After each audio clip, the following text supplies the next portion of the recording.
Hello, fellow floss tubers. It's me again. Today I have quite a few things to go through. One of which is I'm going to do a tag. I've been learning more about floss tube and the tags and everything else, and I'm going to do Know Your Needleworker tag. But before I do that, I wanted to update everybody on my wolf and some other purchases that I've made. Okay, so the wolf, he is coming along very nicely. And actually, I tried to get if you'll excuse me here for a moment, a piece of dark fabric so that things would show up a little bit better. So I'm just going to put this behind it so you guys can take a look at where I am. Right now, I have all of these areas have been complete. These areas here have been completed. The dark and the lighter brown. This entire ear here is complete. I'm working on this area here. So it is coming along very nicely. Also, his eyes have been finished. Both of his eyes have been finished. So I just wanted to show everybody. See if we can get a little close up there.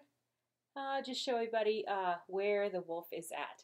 And this one's really, it's a lot of fun. I'm glad that I'm just stitching him because it is a lot of fun. Now, new purchases. Now, I've heard of a lot of people that observe YouTube videos or movies and things like that while they're stitching. And I always have a hard time keeping my iPad standing up so I can watch the YouTube videos and also movies or what have you. So I went on Amazon and I found this little doohickey. So this is the base right here. It's actually very flexible. So it has this clamp here that actually can adapt to just about anything. It goes all the way down and here's the top part. Okay, so it's kind of like goes like that. And actually I can clamp this on my stitching stand, the Systems 4 that I showed in a previous video. And literally, all you have to do is, and this also goes around 360 degrees. And I can go ahead and just, it'll open up wide.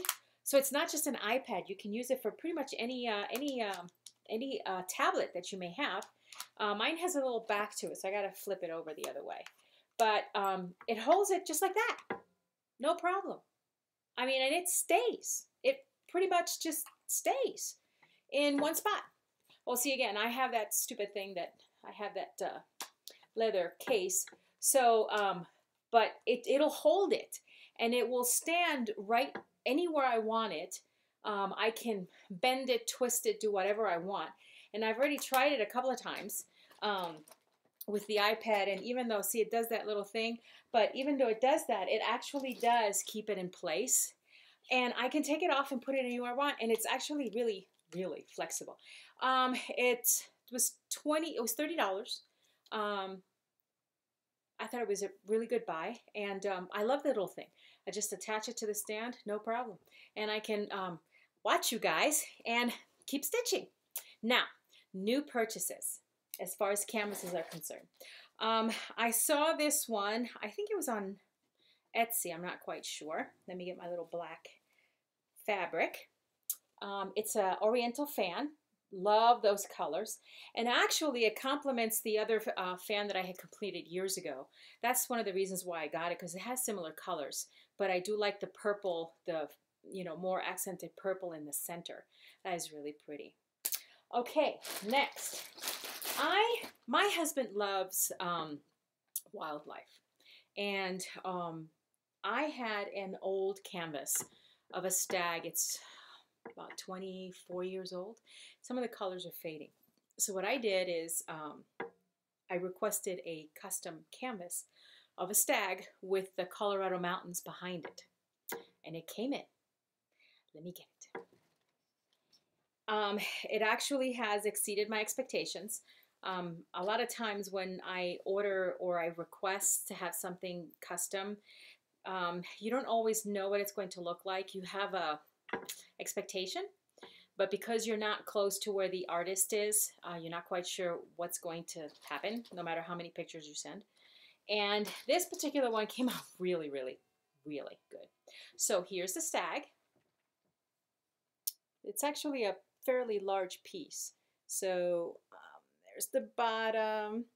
Keep going down, keep it down, and there he is with the background of the mountains. The only thing that didn't happen is there are no clouds in the sky. Easy fix though, because I just stitched them in. I did get all of the threads for it, and one of the things that I do with a project that's about that large is I will go through it and I will combine all of the floss colors, and I'll put middle of the mountain. I have some others that I've already identified as far as the stag body. So I group them, and when I get ready to do the project, I'll actually put these in a ring, in a metal ring, because these are splendors, and they have their own little card. So I kind of like put it through a little metal ring, and I can stitch either a particular area, or I can stitch a particular color, because they're all going to be in sets. So it makes it really easy. So there's the stag. Then we have, since it's spring, even though here in Colorado it doesn't look like spring, it's been raining in my house for almost 2 weeks. Every day it rains. Very cloudy. I haven't seen the sky. I am so pale. I need some sun, but for some reason it doesn't want to come out. I picked this beautiful summer design. It's a beautiful pink colors, silver butterfly. Really, really nice. It's one of those small projects. I sometimes get projects like this because I will take them with me when I travel, or if I go to the doctor's office, or you know, just waiting for an appointment. I'll just kind of bring this one out. I don't necessarily need to have it on a stretcher bar because it's so small. I can actually just stitch it. I put them in like these plastic bags, and then I'll have all the threads. I have metallics. It's kind of a metallic. This is a silk lame. These particular threads, if you can see that right there, it has the sparkle in them. They're very soft. So they're really nice to use as far as stitching is concerned. Oops, this one goes over here. I'm losing my threads. Next one. So my son, when he was younger, like maybe 3, younger than that, baby, I used to read to him The Velveteen Rabbit. And I saw this, and it reminded me of The Velveteen Rabbit. And, of course, I had to have it. At some point in time, if I have a grandchild, I would like to give this to my grandchild. So here's Mr. Velveteen Rabbit. Another little project. Again, one that I can take with me whenever I'm traveling. And this one, I actually purchased threads that will make it look like fur. And it is called Whisper. Oh, actually, there's more than one. So here's one. It's called Whisper. And you can see how fuzzy that is. There's a particular stitch. It's called interwoven. It's Goblin or something like that. It's a Goblin stitch. I'm terrible with the names. I know what the stitch looks like, but I'm terrible remembering the names. And this particular thread, the Whisper, and I believe is the Burmalana. Here's the Burmalana. This, I'm not sure if you can. It's not very fuzzy per se, but just a hair. See, here's another Whisper. It has the brown color on it. These particular threads are going to make his fur, his body actually look like he has fur. And once you stitch it, if you have an old toothbrush, a clean old toothbrush, you actually brush the thread, and it'll make those little fibers stand up, and it looks really cute. A little technique that I learned in one of my classes. So there's the Velveteen Rabbit. And of course, you know, it's not Valentine's, it's past Valentine's, but they have a lot of Valentine's sales. And this is another little project that I've set on the side. And this is going to be for my husband for next year. So there we go. So that's what it looks like. It's a little heart. And for this one, what I'm going to do is make it like a little card. You can cut out a cardboard card and I'm going to try to finish this one myself, where it'll have a very thin backing, and you can stitch it over the card. You put like a little velvet back and a rope on the edge. I'm going to give it a try, and once I do that, I will show you guys what it looks like. So that's basically it for all of the new purchases, which it's quite a few. And then the biggest one is, like I said, is that stag, which I'm actually very excited to get started on stitching that particular one, and going from there. But now I would like to do the Know Your Needleworker tag. So here goes. Where do you live? I live in the state of Colorado in the United States, towards the middle of the state. It's I'm about 4,000 or 5,000 feet above sea level, so it's fairly high where I'm at. Beautiful though. It's what they call a high desert plain. I know that sounds kind of weird when you're so high up, but it is a high desert. And when I first moved here for the first time, I learned what high altitude rain is. Apparently, because we are so high, it can rain up in the sky, and you'll see like this very, very light haze, and that's actually rain, but it won't reach the ground. It actually evaporates while it's up in the atmosphere. So it's kind of cool actually to see it, but that's where I live. I live in the state of Colorado. What do you do for a living? I am a public accountant. I have my own company. I also have a little shop on eBay and Etsy that I sell needlepoint products, things that I find in yard sales or vintage items that I come across, and I sell them there. But I do have my main occupation is I am a public accountant. I concentrate on international accounting, Europe, South America, and Asia. So pretty much everywhere. And I have my own company. I, pretty much work from home. But yeah, I've been doing that for a very long time. So that's what I do for a living. Do you have children? I have 2 children. Both of them are young adults. My youngest son is serving in the United States Air Force. My oldest son is now working and getting his master's degree. So yes, I have 2. Do you have pets? I have a menagerie. I basically have a small little zoo that lives with me, or they allow me to live with them. I have 3 dogs. All 3 are miniature poodles. 2 of them are siblings, Bella and Orion. They're both, you can't see her. She's right behind me, but she's kind of, see that fuzzy thing? She's black. And there is Jack. He's the oldest, and he's white. So I have those 3. I have 2 cats. I have 2 fish tanks. I have a betta fish that sits in the counter in the kitchen, and I have the occasional bird, squirrel, and feral cat that just, meanders around my house, as well as the deer. Yes, I do have deer who walk around the property, and yeah, I plant flowers. At least I attempt to plant flowers, and they basically decide whether it's worthy to continue living or if it's yummy enough for them to consume it. So I inadvertently do feed the deer, not on purpose. What are your other hobbies besides stitching? My other hobbies besides stitching, I really don't have many or any actually. I just like stitching. I used to do a lot of drawing. I don't do that much anymore. I doodle somewhat, but for the most part, my main hobby is doing the needle pointing. That's pretty much, and YouTubing with the YouTube vlogs.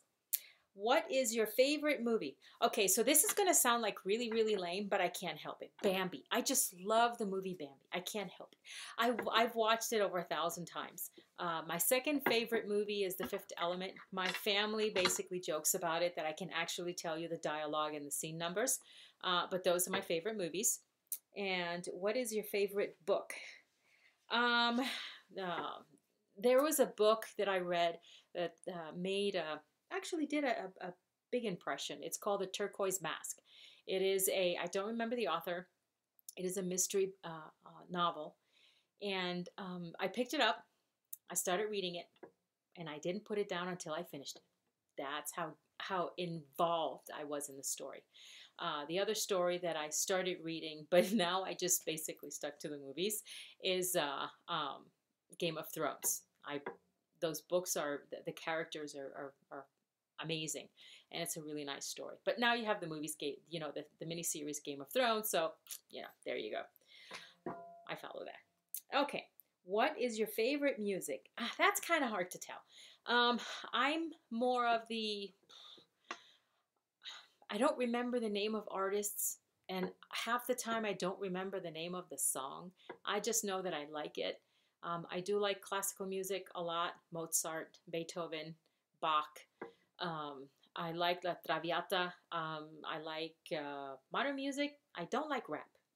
I don't. It's very loud. I don't like heavy metal. Gives me a headache. Anything that's soft and soothing and has a nice melody to it. That's pretty much what I like. Country music. Go for that too. Okay, what is one word that would best describe you? Um, okay, that's kind of hard. I've never had to describe myself in one word. So I would say tenacious, um, anal, as far as detail is concerned, hence my profession. I'm very detail oriented. If something isn't right, I basically will stop and go back and redo it all over again. And I have been known to have a canvas and rip it apart 2 or 3 times because it just doesn't look right. I don't like the way the stitches are laying. I don't like the coverage. It's not quite what I was thinking. The thread I thought was going to look nice. It doesn't look nice at all. There it goes. So yeah, that would be it. To Carolyn, I'm very happy that you're feeling better. I did miss your videos, so yay for Carolyn. And your stash and your new purchases are amazing. Also, I wanted to mention to everybody that I'm going to try in the next video that I do to show you some of the stitch techniques that I use and also answer some more tags. I know that there's one tag on the tools that you use. I'm thinking about, okay, what are the tools that I have to have with me every time I'm stitching? What are the tools that I use periodically? So I can, compile those together. And I'm trying to see if I can, I want to get a good focus on how I do a tent stitch, which is basically a half cross stitch is what is in needlepoint, they call it a tent stitch. And then also do the one that I talk about all the time, which is the basket weave. That particular one. Also, I've started to, as I've seen in some of the other videos, I've started to keep track of my time. And on average, I stitch about 1 to 2 hours a day when I get the chance. There are days that I actually don't get to stitch at all. And I wanted to ask all of you stitchers out there, do you get that feeling like your day isn't quite complete when you don't get to stitch? Because I have this horrendous feeling like I haven't accomplished anything today. It's like, okay, I haven't stitched. It's like, oh my God, I didn't get my stitching in today, and I just feel totally bummed. It's so relaxing for me, and it is like the biggest de-stressor that I have is to be able to sit down, do my stitching, listen to a movie, music, watch other YouTube videos while I'm stitching. When I don't do it, I'm all pent up. I'm like, ooh, irritable, and I haven't even had coffee. And it's just very aggravating. So I just wanted to put the question out there to everybody. How do you feel on the days that you don't get to stitch? Are you antsy? Do you feel like you didn't accomplish anything? Do you miss it? Is it part of your daily routine and you just feel kind of out of sync because you haven't done it? So yeah, let me know. How do you feel when you don't get to stitch? I do have a few other purchases that are coming in the mail. A few items that came from England. I'll see how those work. I'm trying to find a stand that I'm in love with. Right now, the System 4 stand that I use is satisfactory, but it's not one of those things that it's like, oh God, this is it. I don't want any other stand. This is the stand I want to use, and I'm not gonna buy. I'm not gonna look at any other stand. I've looked at the Millennium. I've seen a few of you guys that have it, and that one looks really, really nice. Problem is, and I'm sure you all know, it's there's never a stock, and it's 3-4 months out. I haven't been able to make that particular purchase. So I looked at some other items and also some frames that I'm going to be testing out and see how they work with the needlepoint, not so much with the cross stitching. But there's a lot of things that actually cross between the two. I mean, they're so similar. Pretty much the only difference is the canvas size, and that's basically it. I mean, they're both the same. So that'll be fun. I also found what they call needle flicks on the internet, and it's like a monthly subscription. I've tested it out. They have some complimentary videos, and it shows a lot of techniques, some of which I didn't even know. I didn't actually, I never heard of them. It also shows about beading. I always have the hardest time with beading. The little buggers don't stay where I want them, or they twist around in the wrong direction, and I have to, I'm always messing around with them to make them like just lay down the way they're supposed to, and it's very aggravating. And the way she did it made it sound really easy. So next project that I work on that has beads, definitely going to do that. And some other tips and techniques that she showed, like the encroach goblin stitch, which she also gives recommendations, as it's good for animal fur. It's good for background, different areas that you could use that particular stitch. It's really cool. So I'm very encouraged about that, because I don't necessarily get the chance to attend classes as much as I would like. I'm pretty far from, town. So anything that I can get as far as a video or a book. A book is great because I can usually trace how the stitches go. A video is awesome because I can actually watch someone do the stitch themselves, and be able to, if you heard that sneeze, that was my son, and be able to follow along and stop it and kind of look where it's coming up and what's going down. Is it vertical? Is it oblique? Which direction is the stitch supposed to go? Can it follow the contour? Can I make a circle or semicircle? Do I have to do a back stitch or what have you? And so that makes it a lot easier for me to expand the amount of stitches that I can do. So that was very encouraging. And I also found a lot of the stitch guides that I have. I'm scanning them, putting them together into a PDF, and uploading them to the iPad. That program that Caroline was talking about, I believe it's called Reader. Now I have to go look at it, because I believe that's what it is. It's Reader. And I've been able to upload a lot of these of my, let me see here where it's at. Of what I've got. Is it Reader? Yeah, it's Go Reader. Go Reader. That's what it's called. And in those stitch guides, there are a lot of detailed designs. So it's like, for example, I mean, see, like this, I don't know if you can see it because it's very glary. Anyway, I've been able to create a PDF file with all of these individual stitches, and creating my own little library that I can take with me wherever I go, which is really cool. I really like that. And I've also started to, I'll take the ring out of the books, and I'll scan the entire book. And basically it's for my personal use. It's not something that I can share with anybody. But the point that I wanted to make is that Go Reader app is really, really useful for me, because I've been able to scan all of these things, create a PDF, and upload them, and it's always there. Before, I would have a notebook or a piece of paper, or a little pad or something like this, and try to draw out the stitch that I was trying to do. And you have a lot of these little books. I think I have one of them around here. They're small books. It's take along with you when you travel and what have you. And I'm wandering around with all these different books because they never all have the same stitch. This one has one stitch I want to do. That one has another stitch. And, I wind up taking 2 or 3 little books. I don't want to do that. This way, it's all in one place. It's digital. I can expand to look at it closer. It doesn't distort the scanned image at all. So it makes it really, really useful. So I really do like that. I really do like that program. Thank you, Caroline, for having that. And actually, that's pretty much it for me at this point. I do want to thank everybody who subscribed, um, following me. And I know that I'm, unlike most of you guys who are doing cross stitching, I don't necessarily cross stitch anymore. I do needlepoint, but I do appreciate that you share your floss tube with me, and that you want to check out the videos and see what needlepoint is all about, and you know my stash and what my work in progress is.